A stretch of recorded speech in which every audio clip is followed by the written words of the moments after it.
Usapan ngayon maganda. Oo, sa totoo lang, mga kababayan, si Duterte hindi na daw makakabalik. Mga kababayan, si Duterte hindi na makakabalik. Ayon kay Presidential Legal Counsel or Advisor, si legal counsel ba? Si Enrile? No? Ayon kay Juan Punci Enrile, no, Chief Legal Advisor ba ni BBM, si Enrile, ay hindi na po makakauwi si Digong. Actually, maniwala kayo kay Enrile, 100 plus years old na yan, paniwalaan ninyo. Oo, at abogado, matalinong abogado yan. Ma'am Olive, Miguel of shout out. Oo, Evelinda Cowley, Miguel of shout out po. Mga kababayan, sa totoo lang, paniwalaan nyo po si Enrile. Hindi na makakabalik ng Pilipinas si Digong. Gusto ko lang i-clarify sa inyo mga kababayan, si Juan Punci Enrile na po ang nagsabi, hindi na makakabalik, hindi na makakalabas. Bago ko po i-play itong video mga kababayan, gusto ko lang pong napaka-simple. Napaka-simple na explanation. Sa ating bansa dito sa Pilipinas, no? Republika ito. Demokrasya.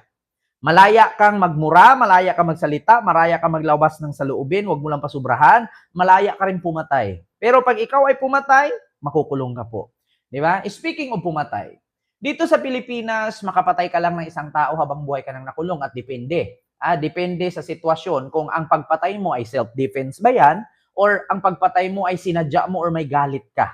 Actually, marami pong nangyaring ganito. Katulad ng road rage. No road rage ba ang tawag diyan, yung awayan sa kalsada sa Antipolo na instead na hindi makukulong yung namaril, instead na siya ang tama kasi iniiring-iringan siya nung nagmumotor na dalawa, dapat siya ang panalo. Ngayon, binaril niya na yung dalawa niyang kaaway sa kalsada, yung dalawang nakamotor. So binaril niya, tamaan sa ulo, yung isa nakatakbo. So, ngayon, instead na ang driver ng kotse ang manalo, siya ang nakulong kasi napatay niya ang kalaban eh. So, yan di ang masaklap eh. Makukulong ka kahit self-defense mo. Ang problema kasi kahit nag-self-defense ka, makukulong ka pa rin. Pumatay ka eh. 'Di ba? So, ngayon, nakita nyo. Nakita nyo yung road rage sa Antipolo, 'di ba? Nakulong yung namaril. Si habang buhay makulong yon, forever, life sentence. Isa lang yung isa lang yung napatay niya. Maliban na yung mga natamaan. Di ba? So, isa ang napatay niya, kulong siya habang buhay. Si Digong pa kaya na 30,000. Di ba? So, sa tingin ninyo, makakalabas pa ba si Digong? Yun ngang sa Antipolo na nag-aaway. Di ba? Nag-aaway sa kalsada. Napatay niya, natamaan sa ulo yung rider. Di ba? Namatay. Yung namatay, nakulong yung bumaril. Habang buhay yon, life sentence. Si Digong pa kaya na 30,000? Makakalabas pa kaya yung demonyong yan? Tanong ko lang sa inyo mga kababayan, napaka-imposible na si Digong makakalabas. Kung ganun ang mangyari at makakalaya pa si Digong, edi sana yung mga may krimen dyan na nagnakaw, nakapatay, isang tao lang napatay, ay pwede din palang makalaya. Unfair. Versus sa 30,000 na pinapapatay ni Digong. So habang buhay na talaga yung kung isang tao nga lang mapatay mo, life sentence ka na. Yun pa kayang 30,000 na patay. At question pa ni Sarah yan. 30,000 daw ang napatay, may record pero walang pangalan. Samantalang yung confidential fund niya, maraming nakapangalan pero walang record. Pag sa killing ni Digong, systematic killings. Pag sa confidential ni Sarah, systematic fraud. Ito. Si Enrile na mismo nagsabi, mga kababayan, wala ng pag-asang makalabas si Digong. Ito po. Naniniwala si Chief Presidential Legal Counsel Juan Ponce Enrile na noon pa man ay pinupuntirya na ng International Criminal Court si dating Pangulo Rodrigo Duterte. Si Enrile na mismo nagsabi, noon pa man, miyembro pa ang Pilipinas sa International Criminal Court, pinuntirya na si Digong ng ICC. So bakit nga ba? Dahil nga sa kanyang pinapagawang war on drugs. Mga kababayan tayo, buong Pilipinas, wala tayong problema dyan sa war on drugs ni Digong. Kaya meron nga tayong sinasabi na good intention but bad implementation. Bakit? Wala naman akong problema dyan sa war on drugs niya kasi nakakatulong naman talaga. Tingnan nyo na, naibsan yung addict, di ba? Oh, walang addict nagsilabasan. Bakit? Paano ba naman lalabas? Pandemic yun. Bawal nga lumabas. Oh. So yung mga addict natatakot. Oh. Ngayon, ang problema, sure po ba na yung pag-implement ay tama? Kasi hindi naman po lahat ng namatay doon addict. Napaka-imposible naman yung 9 years old na bata, addict. Napaka-imposible naman yung 13 years old na estudyante, addict.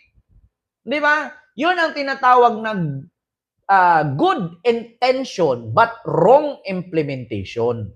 Di ba?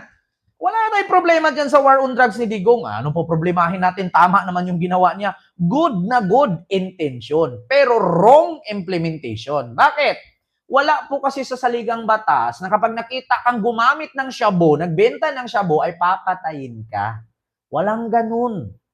Sino po ba dyan? Ang may alam patungkol sa batas, ako, aminin ko sa inyo, hindi ako abogado pero nagbabasa po ako. Wala po sa saligang batas or sa Philippine Constitution law na nagsabi na kapag adik ka, tulak ka, nagdruga ka, papatayin ka. Walang ganun. Kaya yun ang sinasabi nating wrong implementation. Tama naman yun. Pero dapat hindi pinatay. Yun ang pagkakamali ni Digong eh. Ako, approve, agree ako sa ginawa niya na war on drugs. Ang problema lang kasi, maraming mali. Wala naman kasi sa batas natin na pag nakita natin, halimbawa, itong si Ma'am Sheila Gomez, nagbenta ng shabu, papatayin ko diretso? Nasa batas ba yon? Maskin sa Biblia, walang ganon. Babatuhin muna hanggang sa mamatay sa kakabato. Yeah? Pero hindi sinabing saksakin mo diretso.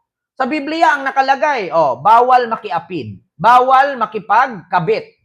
Pag nahuli kang nangabit, babatuhin ka hanggang sa mamatay ka. Kay Digong, iba. Pag nahuli kang nagshabu, patay ka diretso. Walang ganon. Maskin sa Biblia, walang ganyan. Tuloy natin.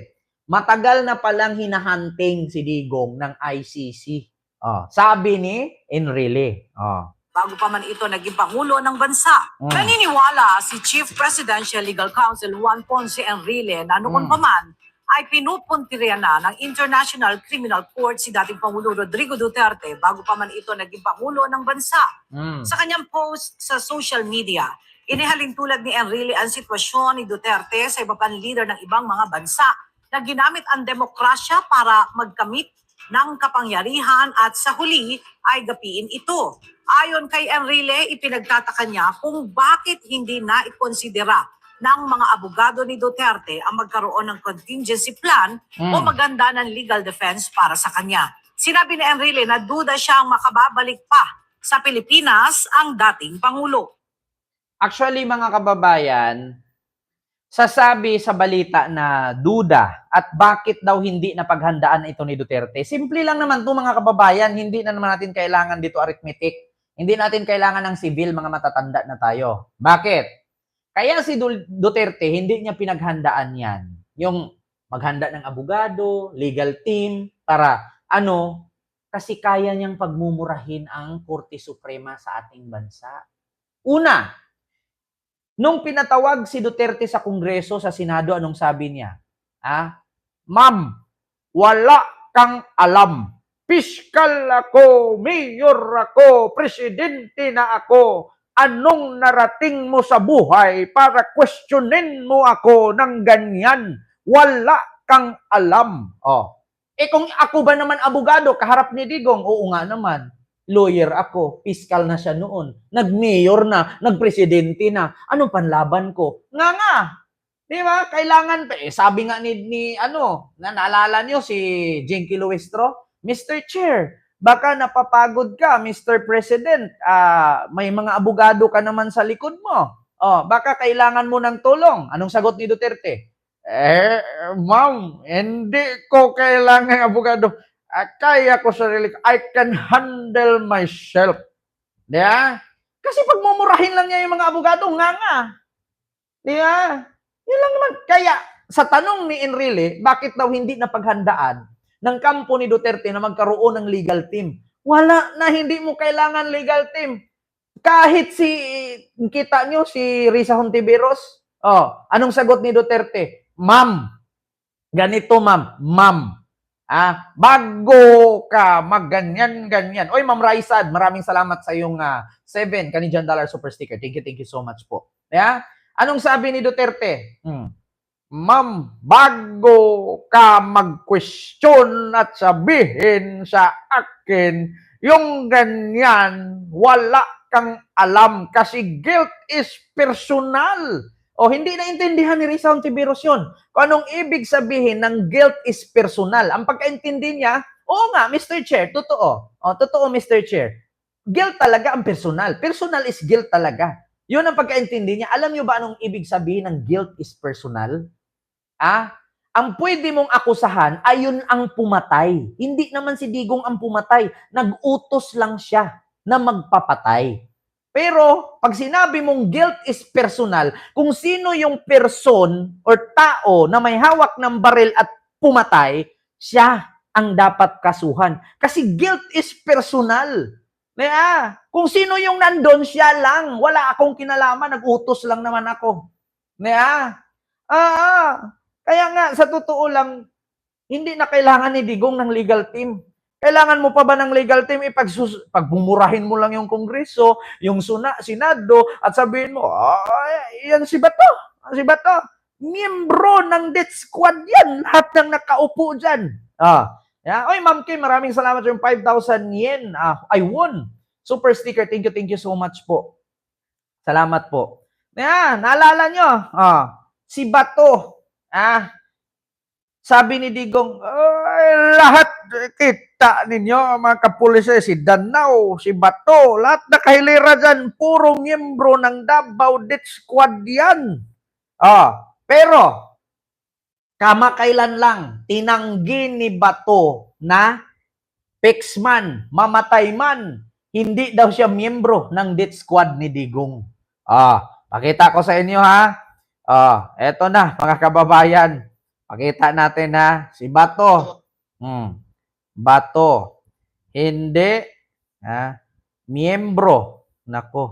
Member ng Death Squad. Ito na mga kababayan. Oo.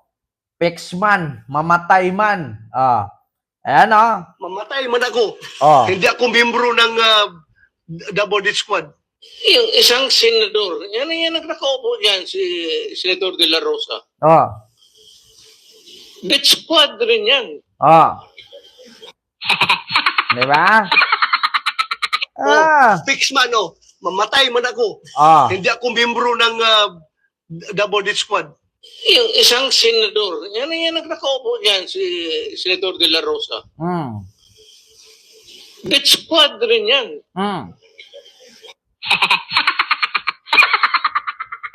Fixman, mamatay man ako. Hindi ako miyembro ng Davao Death Squad. Yan ang nakaupo dyan, si Senator De La Rosa. Death squad rin yan. Diba? Sasabihin niya, matay man ako, fixman, hindi ako membro ng Death Squad. Kasi, alam nyo mga kababayan, kung dito si Digong kinulong at nilitis sa Pilipinas, para lang kayong tanga na nagsayang ng pera dyan sa kakahiring-hiring. Sa Supreme Court, Senado, Congress, para kayong mga tanga. Bakit? Hindi naman kasi isang beses lang nangyari yung ganyan. Si Erap, nakalaya rin. Si Gloria, house arrest, bracket-bracket sa liing. Nung na-presidente si Digong, binigyan ng pardon, tinanggal ang bracket, tumayo, sumayaw. Wala.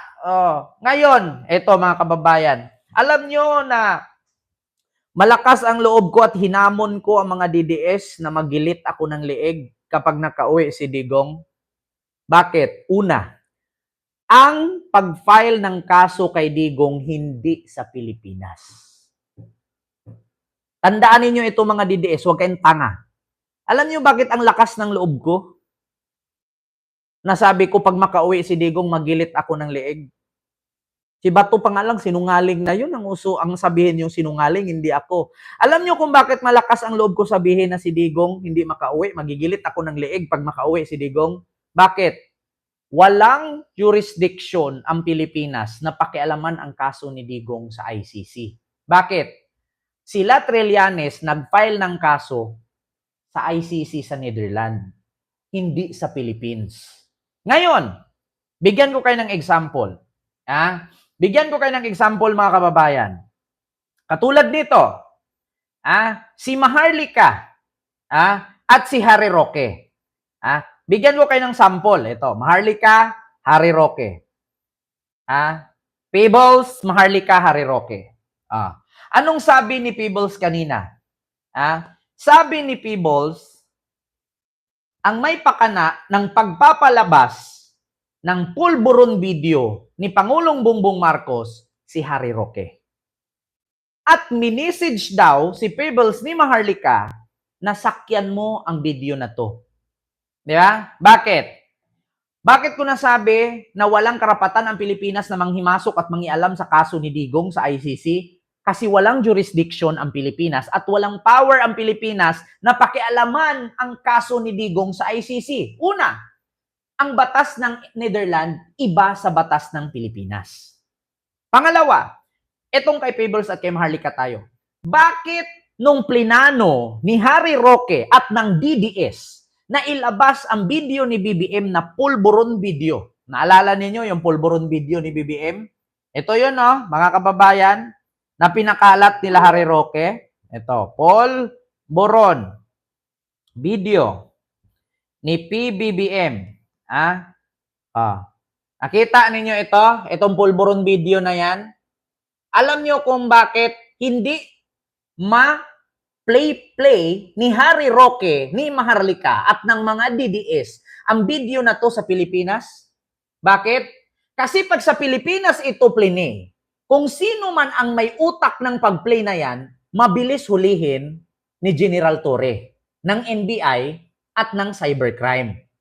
Kasi kung sa Pilipinas to ni-play, matitrace nila kung sino yung unang nagpalabas ng video. Matitrace nila kung saan pinalabas.